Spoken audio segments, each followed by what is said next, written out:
toutes et à tous, la goutte froide responsable des violentes intempéries en Corse est en train lentement de se décaler vers l'est. Donc on la voit encore sur l'animation satellite des dernières 24 heures et notamment ce passage de lignes orageuses particulièrement marquées qui a balayé la Corse.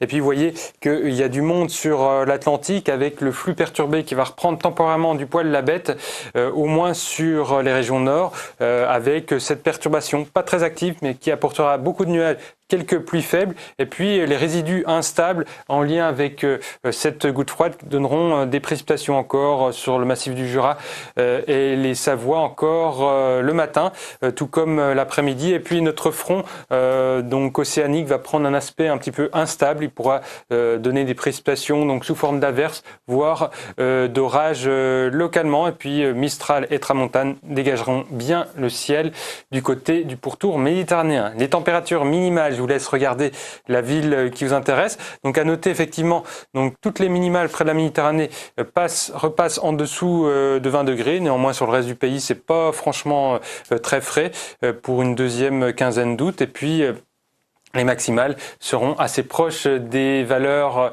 moyennes donc pour la saison. Alors la suite, c'est votre week-end donc marqué par donc des perturbations peu actives, donc celle de vendredi qui viendra s'échouer du côté de la Franche-Comté, l'Alsace avec encore quelques averses. Et puis donc une nouvelle qui apportera donc quelques passages nuageux, éventuellement quelques gouttes dimanche entre la Bretagne et le Cotentin, précédées de voiles.